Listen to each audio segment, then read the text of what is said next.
All right, we on the road right now, but the NBA has finally decided to let the bubble players have visitors, right? So let's talk about the particulars. Hit that subscribe button, bell icon button, share the video. Who's allowed to come in, who's not, and who get a little bit of leeway. So basically, this kicks off the first round of the playoffs. I think the playoffs start August 17th. They even get some tickets to let some of their closest family and friends come to the the game. Okay, but right now they are allowed somebody that they have previously had a relationship with, kids, wives, fiancés, but they're not allowed IG models, Tinder dates, social media girls they met off social media.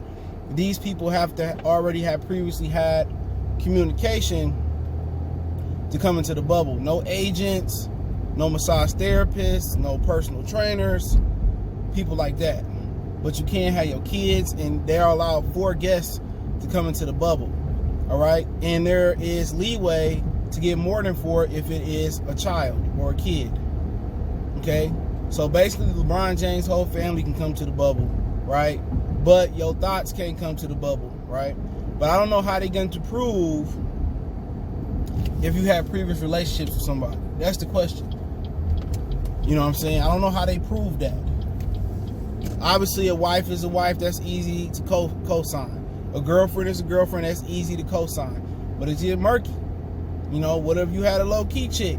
You know what I'm saying? So Gilbert Arenas spilled the beans and said players was basically, you know, getting tired of being in prison. That's what it seemed like. Nothing but hard legs up in there.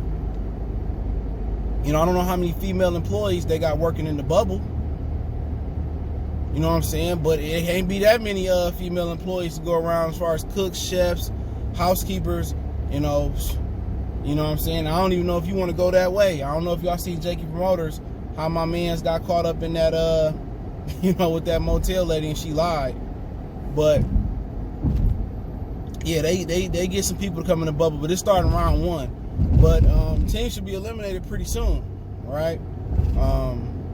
I think coming up sometime this week is the 8th seed game. So I got an idiot driving on the side of me. I swear women can't drive, but it's another conversation for another day.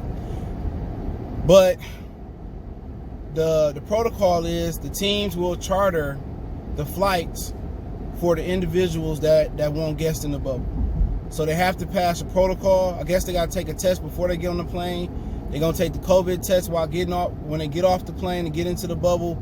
And then they able to go to the games. They able to go to the rooms. Now my thing is this. I'm not sure every player got their own room. All right? So what we going to do, the college dorm thing again? Nah, if you don't understand what the college dorm room is this. If you had co-ed or if you didn't have co-ed.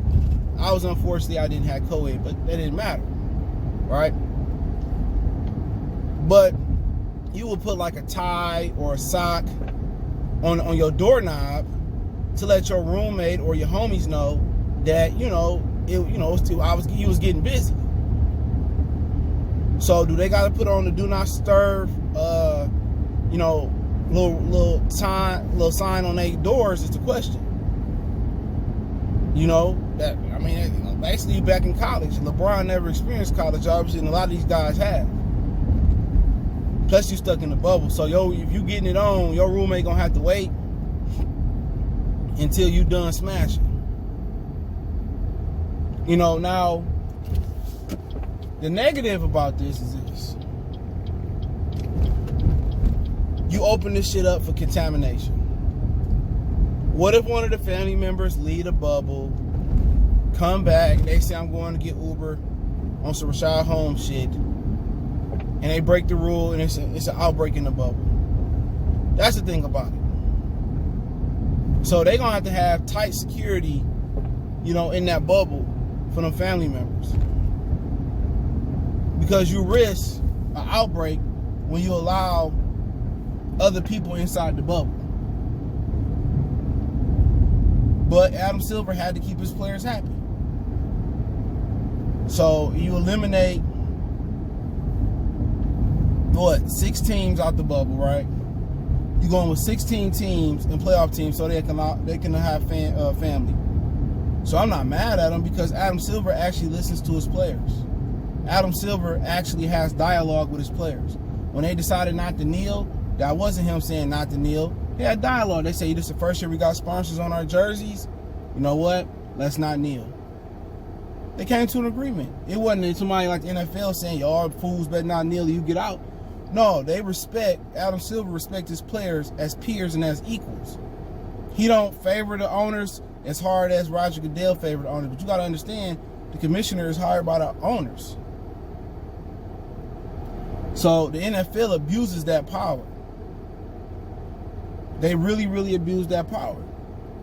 In actuality, the commissioner should be chosen by the owners and the players.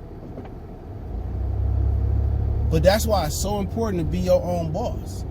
LeBron has showed and paved the way. Jamal Mashburn, Magic Johnson, Vinnie Johnson, the microwave is now worth $500 million. And he didn't make that much money in his career. It's always good to be your own boss. You know what I'm saying? When you work under somebody or work for somebody, you will never know what it is to be free, to make your own move. That's why I respect the hell out of Master P, Jay-Z, Puff. I might not like their methods, but when you are your own boss, you like it's basically like if you paying all the bills as a man in a house. It always come down to this. Your word is your word if you're a real man. You know what I'm saying? That's your word.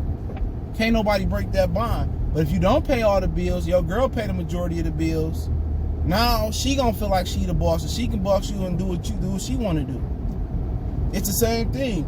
You liberated when you got your own boss. Even you got a company outside of there, you get money. Like Jamal Mashburn, Greg Anthony, LeBron James. LeBron James don't need that NBA check. LeBron could walk away and still be a billionaire in the near future. And he gonna double that. Because he a boss. A lot of these dudes just put their eggs in one basket. They create all these baby mama problems. And they got one source of income. When that source of income is cut off, and eventually it's going to be cut off or cut down, then they ass in trouble. That's why it's important. If you don't go to college, take some online classes, learn what it is to be an entrepreneur, learn what it is to use QuickBooks, learn what it is to franchise a restaurant or something of that nature. That's the truth. Learn how to invest in stocks and bonds and all the CDs and stuff. And that's as black people, we got to do better with that. And I honestly got to do better with investing too. But when you feel you liberated when you on your own shit. And more NBA players, invest in their money and have businesses on the side and have multiple incomes, real multiple incomes, man, it'll really be an NBA players league in the NBA. And the NFL will be a players league, but it's good that Adam Silver allowing them to have their women in there and their family in there. I know John Ross of the Bengals left the Bengals camp today because his son, 3 years old, got diagnosed with COVID. So, I mean, that's understandable. You know what I'm saying? But like I said before, it's a good thing. You know what I'm saying? But no thoughts, NBA players. But we're going to see how they manage this. But don't forget, follow us on Facebook, Instagram, Twitter. Reach out if you got business questions, inquiries, sponsorship, video requests. Keep sharing the videos. Appreciate the love, support. Check out our NBA Talk playlist. Want to make a donation to the channel? Cash App, PayPal, description. Best way to donate is share the video. One time for the one time we got.